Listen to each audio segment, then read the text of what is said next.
And I, for one, will join in with anyone, don't care what color you are, as long as you want to change this miserable condition that exists on this earth. Thank you. So press play.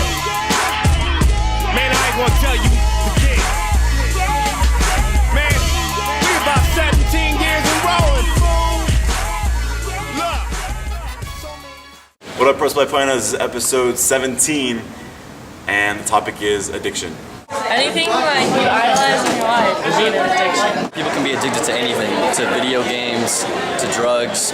So addiction is really important. If you want to get your point across to somebody, you want to enunciate and be very clear. No, addiction. A lot of us are addicted to technology and our social life. And we put too much importance into like our friends. It's probably our phones, because we're always on them. Not that I would ever be on my phone at any point in time. Addicted to money. That's it. Everything's all about the money. Okay, so mainly for the ladies, some of the guys, a big addiction is shopping and materialism. And one thing I want you guys to think about when it comes to materialism is that a lot of people forget about the meaningful things in life when they get too consumed with their materials. People like replace things with like materialistic things. So that's why they're addicted to shopping. They can't find that happiness, and they find it in like materials. For example, what do people in Africa or Japan right now think of an expensive purse? Like, it has no meaning to them, and they understand what the real meaningful things are. The more you buy, it seems like the more happiness you're going to get, but it's not true, but that's how people view it. I think it's important to note that Adam Smith, the father of capitalism, was actually a moral philosopher as well. So if people don't have a strong moral basis, then materialism and capitalism and mindless shopping are actually very dangerous things for people. So morals and capitalism actually have to go together in order for that system to work out pretty well. Peer pressure. This guy. Addiction. Cookies. The internet. I think the biggest addiction playing in senior high school is trying to get attention from other people. Female addiction. Female addiction. I got that addiction, honestly. Pornography. So another addiction that a lot of people have today is pornography. And I know we don't talk about it a lot, but I think we need to talk about it because you can in fact get addicted to pornography, and just because there aren't any physical withdrawals that are very obvious doesn't mean that there aren't any withdrawals at all. There was a study at Stanford that showed that people who were addicted to pornography actually had a rewiring of their brain. So that means that people who are addicted to pornography are actually thinking in different ways than they were born to. The main issue I want to discuss here is that whenever we're addicted to something, whether it's pornography or something else that we might think is harmless, there are actually effects that we don't know about. And like, it can affect you more than you know, especially like long term, how you view yourself and how you view women. And that's not even talking about the other issues behind, the moral issues behind pornography. I mean, if you watch pornography, you notice that the people involved in pornography, the person is being taken out of those people. And in fact, those are probably the people who need to be paid attention to the most. Those are people who are in sex slavery or have a lot of issues, and they need the most attention as people, yet in pornography, they completely take out the person in pornography. That the person is completely eliminated, and the main idea is pleasure. And it's not so much giving pleasure as it is taking pleasure. In the English language, I don't think anybody has better summed up the dangerous nature of lust, and in our case, pornography, better than actually Shakespeare. In his 129th sonnet, he stated that lust is actually perjured, murderous, bloody, and full of blame. But a lot of people, when they come into this trance of lust, they kind of forget their moral basis, and they become different people, actually. So, and that, I think that can be applied to a lot of other addictions. When you go along with an addiction, you begin to forget who you are or what your moral characters are. That's a very dangerous state to be in. It's a very dangerous mentality, because after a while, that might become the person who you are. It's actually really interesting to note that our American culture isn't actually the first culture to be pornified.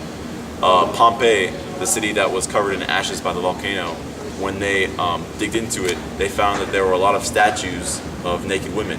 And so they had a pornified culture as well. And so I find it as a strong metaphor for us Americans to look at.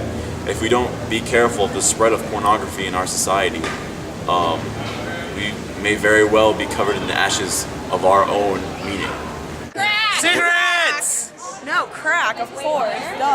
Alcohol, cigarettes, crack, marijuana. No, definitely crack cocaine. Cocaine. Yeah. Cocaine. Are we just screaming out drugs? Cocaine. Speed, black tar heroin. Drugs or alcohol. Drugs and alcohol. You put a stop to that, man. I can't really talk about an addiction episode without talking about drugs. Honestly, there are certain drugs that I don't need to discuss. I don't need to discuss smoking. You guys know what's wrong with smoking. I don't need to discuss cocaine or crack or heroin or those really bad drugs. You guys know what that can do to people. Everybody thinks it's like, it's my life and my decision, and nobody really understands the impact it has on everybody else around them. And like the decisions you make when you're under the influence of things aren't really you, and you might have to live with knowing that lifelong consequences are an effect of decisions made by somebody who wasn't even you. Have any money? Shut up! Stop looking at me!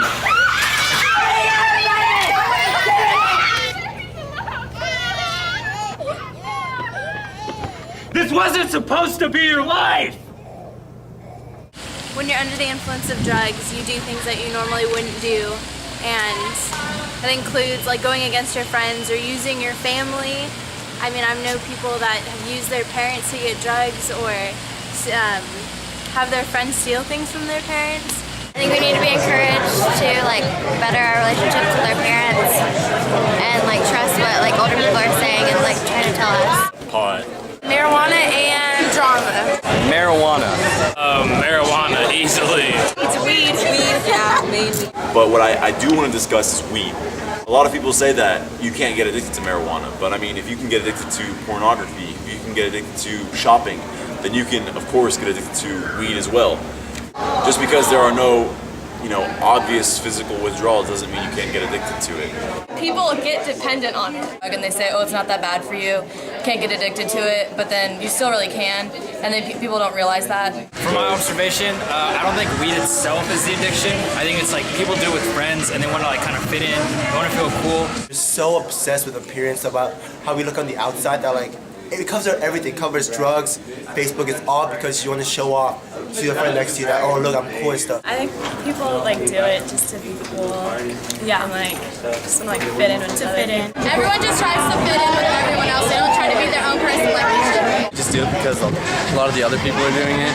Like trying to make your image in high school and stuff, and then like not trying to focus on like what you want to do when you get older and stuff. People try to claim that there are health measures behind it, and I'm not going to discuss the health issues because that's a huge debate. It's not good for learning. But nobody dies from weed. The leading cause of preventable death in the U.S. is tobacco. Not me, but your idolatry of me is killing you soft and slow. But what I do want to discuss is the deception. You go into weed looking for comfort, for happiness, but it will not provide you with comfort, it will not provide you with happiness, it will not provide you with joy. You're just going to have this temporary feeling of euphoria that will go away, and it will leave you unsatisfied when you're not high, and so you keep coming back to it. And that's how the addiction starts. And again, when you're in this addictive state, you begin to lose your character, you lose who you are. The truth is, I cannot help you, I cannot cure you, I cannot give you peace and joy, I cannot comfort you. I am only temporary. Can't you see I am as fickle as a schizophrenic therapist? I make you feel good for 15 to 30 minutes, and then I leave you with the same emotions you had before I came, because I know you will come crawling right back to me. How desperate can you be? That's not the way to be a responsible human being. And that's not even talking about how much time is wasted, or how much potential is wasted, or how much money is wasted. It's a waste of money, and it's illegal. You can get in a lot of trouble and screw up your college. You could have been doing something constructive with that time, and there you are, just like blowing it, Worry about the mental repercussions and the detriment of not having done anything with these important years in your life. There's so much waste going on, but that's not even the biggest issue. The biggest issue is that you're fooling yourself when you get into weed. You're really, really fooling yourself by thinking you're going to be happy with a drug like that. Yeah, I think one of the biggest roots of addiction nowadays is actually boredom. People have this emptiness in their life, and they feel like they need to fill it, and so they turn to all these addictions, and it's truly out of boredom. Another way to word this boredom is to address it as a state of being asleep. We're kind of asleep nowadays. This is evident in so many facets of our life, it's ridiculous. Kids watch 40 to 60 hours of television a week. That's a full-time job. Managers watch about 20 hours a week. The overseers of the managers watch about 10 hours a week. CEOs watch 2 to 3 hours a week, with 50% of those hours of TV being pertinent to their work. So the movers and shakers of our country, who are actually using our health and using our money for their benefit, they're the ones who are getting off their butts and actually working, while we're just sitting back and relaxing. And I think it's about time that we wake up, because there are organizations that I can't name right now that we trust that are actually regulating the cocaine in our country. And if they're not regulating cocaine, they're regulating advertisements, they're regulating television. It's so that we can stay asleep. Because for as long as we're asleep, they can make their money. They can drive their golf carts on their golf courses, and they can drive their Lamborghinis for as long as we're asleep. So all I'm calling for is to cut the addictions. It's not easy, but cut the addictions and wake up. Take control of your life. People need to wake up, real talk.